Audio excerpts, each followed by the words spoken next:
L'Éternel est près de tous ceux qui l'invoquent, avec sincérité. Le psaume 145, le verset 18. Que la paix et l'amour de Dieu le Père reposent en nos cœurs, chers abonnés, et sur vous qui pour la première fois regardez cette chaîne. Si vous y êtes, ce n'est pas un hasard, car le hasard n'existe pas dans la parole de Dieu. C'est le Saint-Esprit qui vous y a conduit, car Dieu a certainement une parole pour vous. Si donc vous aimez la parole de Dieu comme moi, je vous invite du plus profond de mon cœur à vous abonner massivement. N'oubliez pas d'appuyer sur le pouce levé, surtout de partager cet enseignement afin de donner la possibilité à toutes ces personnes qui, dans des contrées lointaines, n'ont pas connaissance ni accès à la parole de Dieu. C'est vous que Dieu a choisi comme des instruments au travers desquels il désire répandre sa parole qui est lumière dans le monde entier. Que Dieu donc d'avance se souvienne de vous, qui a accepté de vous laisser conduire par le Saint-Esprit en vous abonnant et en partageant cet enseignement. Qu'il vous donne par sa bénédiction de voir vos intentions de prière être exaucées par sa main puissante. In the name of Jesus Christ. Amen. La parole de Dieu que je voudrais partager avec vous en ce jour est tirée du livre de Saint Matthieu en son chapitre 6, du verset 9 au verset 13. Cette belle prière recommandée par Jésus-Christ, qui dit, je cite, « Vous donc priez ainsi. Notre Père qui est dans les cieux, que chacun reconnaisse qui tu es selon les versions. Que ton règne vienne, que ta volonté soit faite sur la terre comme dans les cieux.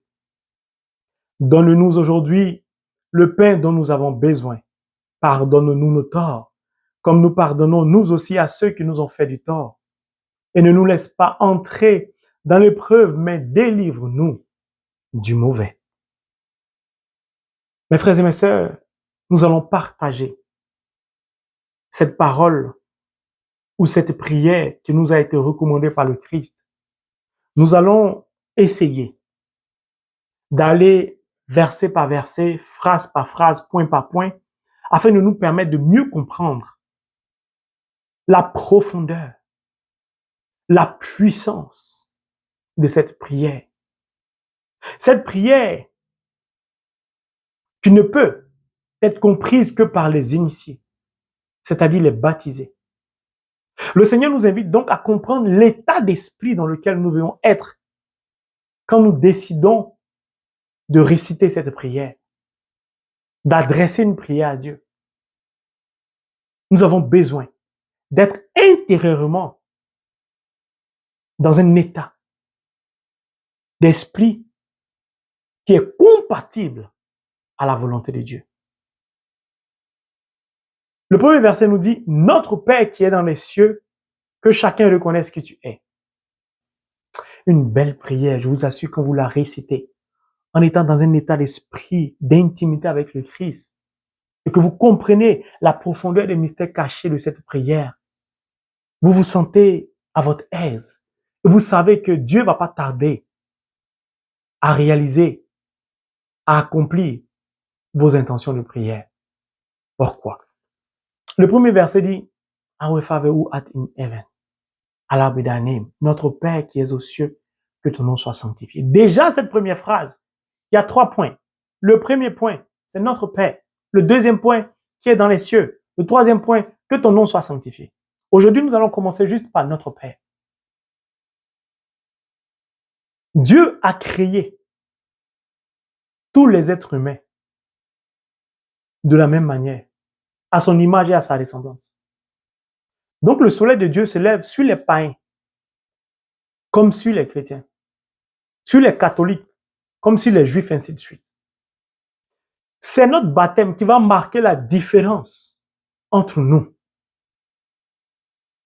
C'est notre baptême qui va nous permettre d'être appelés ou de devenir enfants de Dieu. Souvenez-vous de ce verset que j'ai l'habitude de vous répéter. Jean chapitre 1, le verset 12.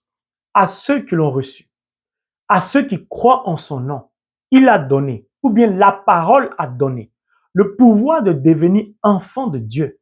Non pas nés d'un bon vouloir de la chair ni du sang, mais de Dieu, c'est-à-dire de l'Esprit. En France, quand on se baptise, on chante « Il est devenu enfant de Dieu et frère de Jésus-Christ, alléluia ». Baptisé, on est initié. C'est-à-dire, on a les oreilles, les yeux affinés à comprendre la parole de Dieu. Quand on est donc baptisé, quand on a accepté d'accueillir le Christ, on peut réciter cette prière. Si on n'est pas baptisé, c'est une invitation au travers de cette prière à la conversion, au baptême. Prenons le cas où nous sommes baptisés. Nous sommes devenus donc enfants de Dieu, frères de Jésus-Christ. Alors quand j'étais petit, enfant, quand je priais, je disais grand-père. Parce que je comprenais avec mon intelligence charnelle. J'étais enfant, je disais, mais j'ai un père. Mon père, quand il prie, il dit père. Donc moi, je ne peux pas dire père, c'est mon grand-père forcément.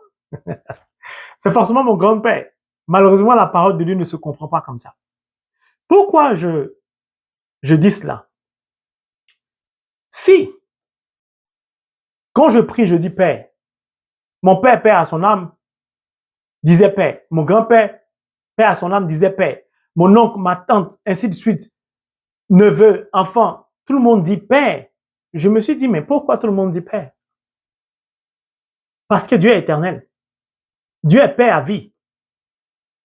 Si tu donnes le titre, s'il prend le titre de grand-père, ça veut dire qu'il est en train de mourir. Parce qu'après, il va vieillir, il va mourir. Dieu est éternel. Et Dieu reste et demeurera le Père de tout le monde. Des baptisés. Mais le Créateur de tous. Mais le Père des baptisés. Il y a une différence. Alors, je me suis dit, Saint-Esprit, pourquoi tout le monde appelle Dieu Père? Parce que devant Dieu, il n'y a pas d'âge. Devant Dieu, nous sommes tous égaux. Devant Dieu, nous sommes tous semblables. Lorsqu'on est devenu enfant de Dieu. Pour éviter que certaines personnes se gonflent d'orgueil en disant, je suis plus âgé que toi.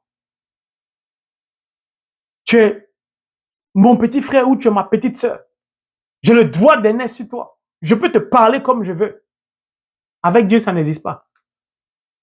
Donc, si tu as insulté quelqu'un qui est moins âgé que toi, si tu as humilié quelqu'un, tu n'es pas digne de réciter cette prière. Parce que tu n'as pas encore compris qu'en Christ, devenu enfant de Dieu, nous sommes tous semblables. Il n'y a pas papa, mais il n'y a pas maman. Je recommence. Il n'y a pas daddy, il n'y a pas mamie. Il n'y a pas papa, il n'y a pas maman. Nous sommes tous semblables aux yeux de Dieu. Pour éviter toutes sortes d'orgueil. Je donne juste un exemple pour expliquer. Ah, je suis ton père. Tu n'auras jamais raison devant ton père ou devant ta mère. Tu resteras toujours un enfant. C'est la chair qui se comporte comme ça. L'esprit, Dieu, ne se comporte pas comme ça. Pourquoi? Dieu nous aime trop pour nous traiter de la sorte. Vous allez comprendre pourquoi. Partant de là, nous devons respecter nos semblables. Si nous sommes des frères et des sœurs en Christ, pourquoi on se veut du mal?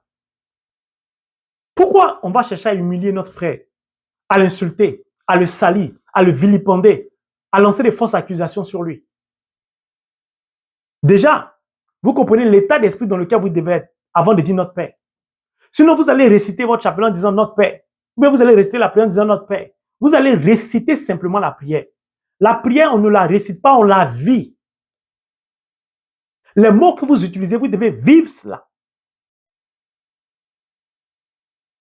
C'est pourquoi beaucoup de personnes disent notre Père. Ils prient comme ça, comme Dieu l'a indiqué. Ils ne voient pas de résultats. Vous devez vivre la prière. Vous devez être dans un état d'esprit qui vous transporte jusqu'au Père, qui vous connecte au Père. Donc, première des choses, si nous sommes enfants de Dieu de par notre baptême, que nous appelons Dieu Père, ça veut dire que nous avons des frères et des sœurs en Christ. Cela nous appelle d'abord à l'humilité entre nous. Puis, Jésus veut nous faire comprendre que si nous appelons Dieu Père, c'est que nous sommes liés à Dieu. D'où la filiation. Prenons un exemple simple. Un homme et une femme donnent naissance à un enfant. Quand l'enfant va naître, ils vont faire l'extrait de naissance à la mairie. Ce sera marqué Père X, mère Y, enfant, tel nom. C'est ça la filiation. Donc tu reconnais que tu es devenu enfant de Dieu par ton baptême. Donc Dieu est ton Père.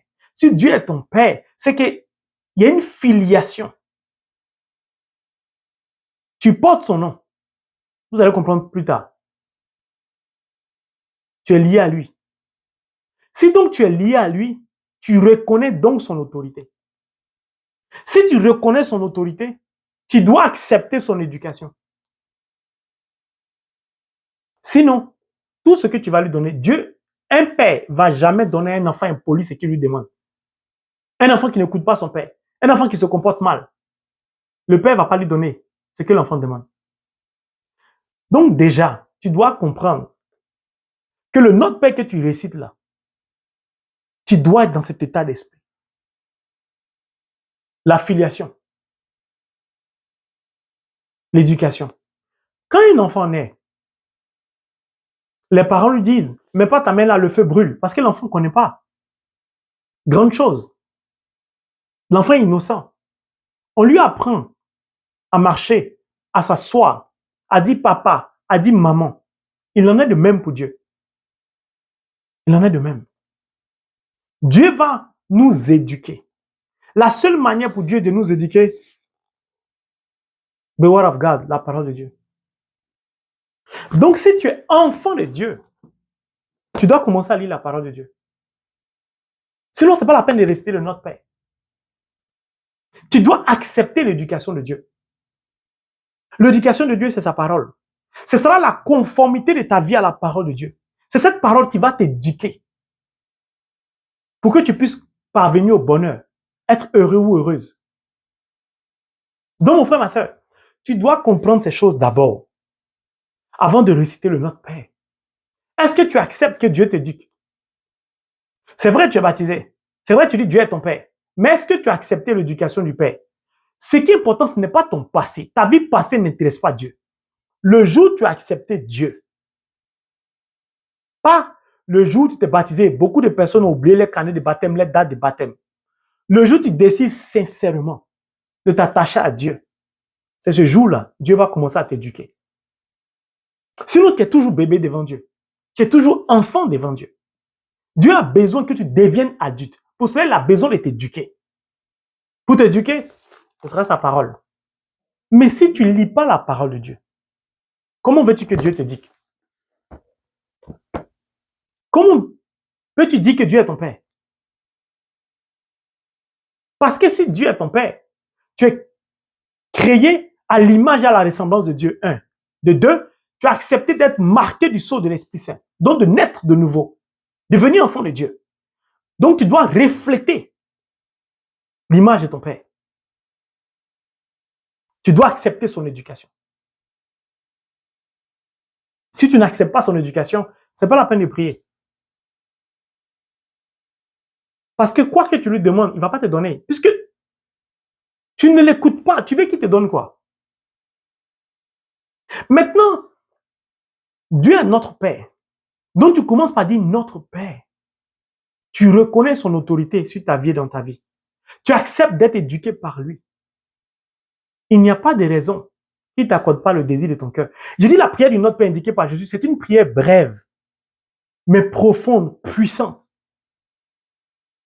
qui te permet d'obtenir le résultat le plus rapidement possible, à condition que tu comprennes la profondeur de cette prière.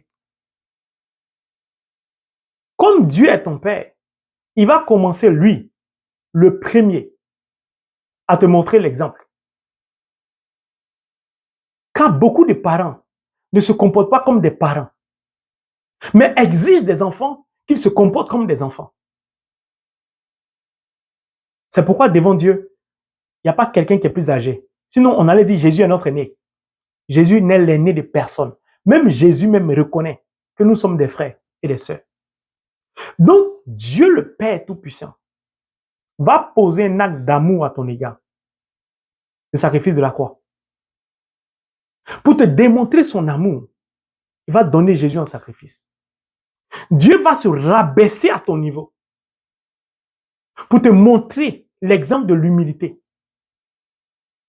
Dieu va parler avec toi avec douceur pour t'apprendre à parler avec lui et à tes semblables, tes frères et sœurs en Christ avec douceur.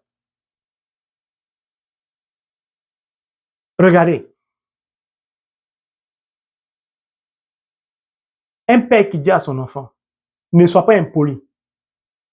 Et puis le père lui-même est très impoli à l'égard de son enfant.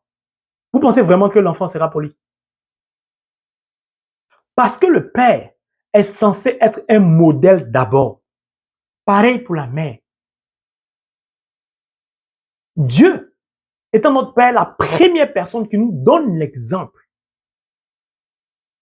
de père, il se rabaisse à notre niveau. Il nous donne une éducation. Mais il ne nous force pas. Il ne nous oblige pas à l'écouter.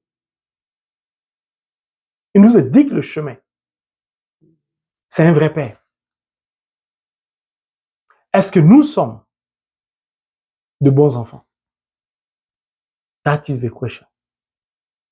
Est-ce que nous avons accepté l'éducation de la parole de Dieu? Mes frères et mes sœurs, pour ce premier point, je voudrais m'arrêter là. Alors mon frère, ma sœur, on s'entend quand même, quand tu vas dire notre Père, tu dois penser à tout cela. Tu dois réfléchir à tout cela. Afin de comprendre que n'importe qui n'est pas appelé enfant de Dieu, n'est pas appelé fils de Dieu. Seuls ceux qui ont accepté d'accueillir le Christ, ceux qui ont accepté de se convertir, la conversion de cœur, ceux qui ont accepté l'éducation du Père, ceux qui peuvent s'identifier au travers du Père, ceux en qui le Père peut se retrouver. Parce que Dieu dit, Jésus est son Fils. Qui a vu le Fils a vu le Père. Est-ce que nous, quand Dieu nous regarde, il peut dire ça de nous? Ou est-ce que quand les païens nous regardent, est-ce qu'ils peuvent dire ça de nous? Mes frères et mes sœurs, pour ce premier point, je voudrais m'arrêter là. Beaucoup vont comprendre que la prière n'est pas compliquée. La prière, ce n'est pas de la magie. On ne récite pas comme ça des choses, puis on obtient le résultat. C'est un état intérieur dans lequel on se trouve en utilisant peu de mots pour obtenir un résultat grandiose. C'est ça la vraie prière. Alors, sache que Dieu est ton Père parce que tu as été marqué du sceau de l'Esprit Saint par ton baptême. Glorifie-le quand tu récites notre Père. Au nom de Jésus. Amen.